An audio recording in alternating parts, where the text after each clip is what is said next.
Elias. Eagle. Elias, where are you right now? In the monorail. Are you excited? Yeah. Hey, Daddy. I saw a brown eagle. It was right in that tree right there. Caleb, where are you right now? In the Bronx Zoo? Yeah. You like the Bronx Zoo? You wearing your train conductor hat? And guess what? I see a conductor over there. Look. Yes, that's the conductor over there for the Bronx Zoo monorail. Did you saw the eagle? And look who's there, Tío Esteban with Olivia. Olivia.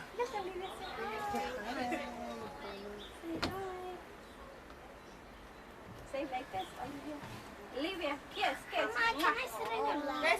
What? I want to see. Elias, are you ready? Elias, you've been waiting for this for a long time, right? We've been here a long time ago, but Elias now has with been waiting Olivia. for months to go on Daddy, this. why Yeah. the closing doors are not Here we go. And clear for the closing doors, please.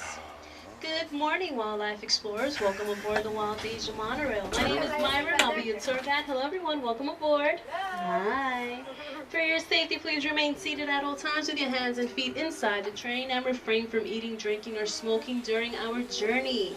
Okay, are you ready, wildlife explorers? Are you ready? Yeah! Alright, here we go. Today I'm going to take you on a wildlife tour of Asia, including China, India, Cambodia, Pakistan, and Nepal, all without ever leaving the Bronx. We will begin our trip by crossing over the Bronx River, which is the only freshwater river that runs through the heart of New York City. Approximately 23 miles long, the Bronx River provides an excellent habitat for ducks, turtles, fish, and migrating birds. Asia is the continent with the largest number of deer species, and it is well known for its deer diversity. As we enter our first exhibit, you will begin to see the ones with the white underbelly. Those are the black-billed antelope. Also, you will see here India's national bird, the peafowl. The black-buck male and female are different from each other. Males have a dark chocolate brown coat and long spirally horns. They stand about 2.5 to 3 feet.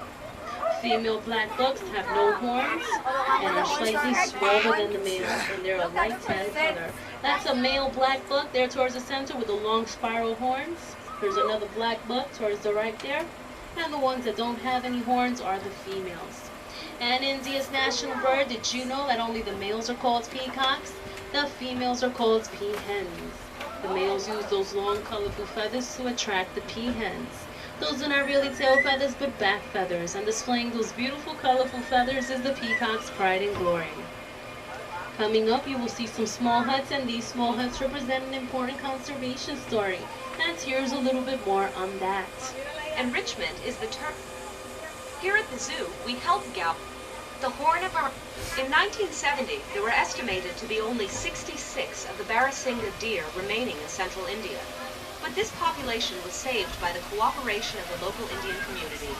Like the shacks you see here, there were many small farms using space in and around India's Kanha National Park.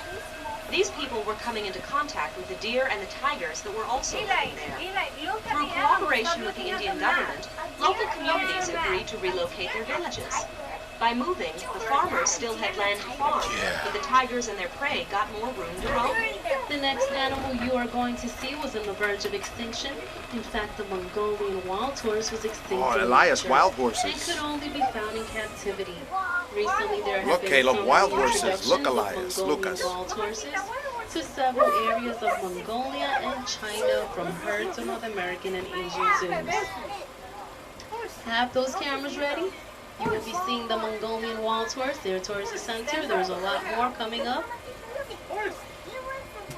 Those of you that have been on the monorail before, you may remember last year there were 3 babies that were born. They were Bianca, Benjamin, and Bentley, and they were born in that same exact order.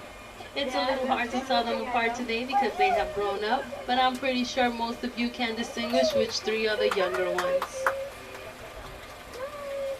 This is the only true wild horse living today. Their appearance differs from domestic horses in that they have a stockier build, shorter legs, and an erect mane which is missing a forelock.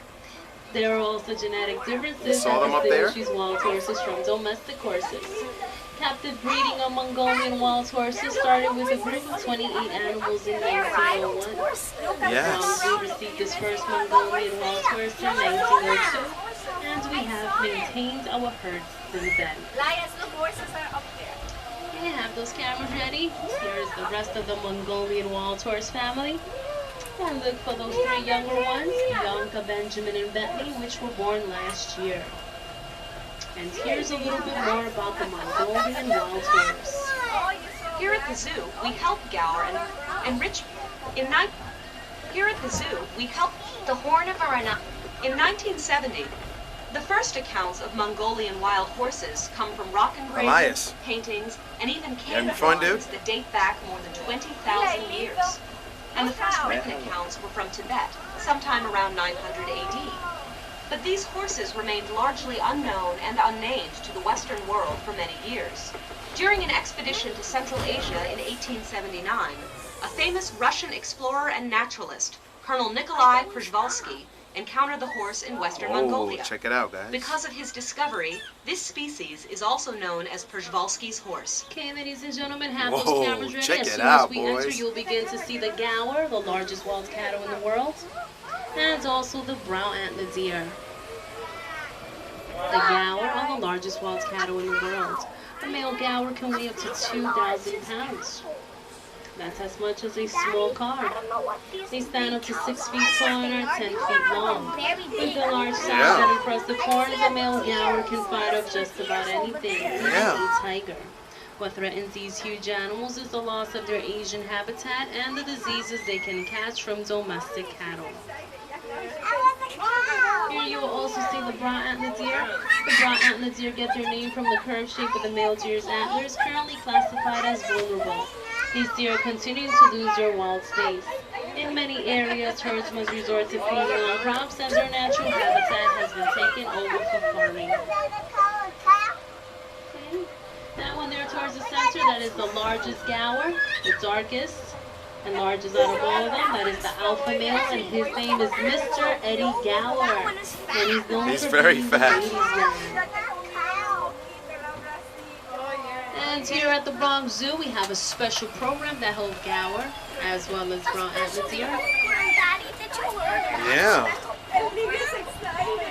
Let's see the special program, Daddy. Okay. And here's a little bit more on that. Oh my gosh, she's so Here at the excited. zoo, we help Gower and brown antler deer and many other species by participating in cooperative zoo management programs called species survival plans. The name says it all.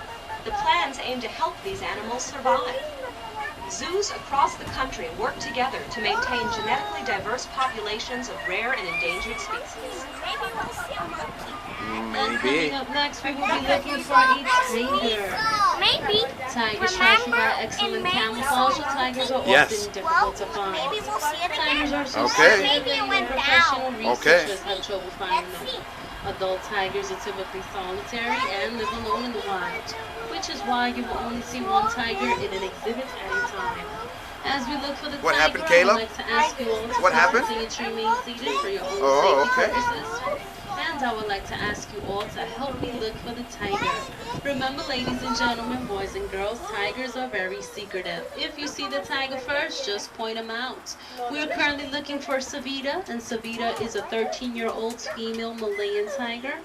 Between Malayan and Siberian, Malayan is the smaller subspecies, therefore Savita is rather small. Okay, she's right there towards the center after the pond. Just look directly there towards the center. You can't miss her. She's right there. Have those cameras ready. Directly up after the pond there. There she Can't miss her. is. She's right there towards the center. There she is. He's relaxing right now. Tigers hunt a variety of animals, but they prefer wild pigs and medium-sized You saw the tiger? deer. Typically, a tiger will gorge itself on a fresh kill.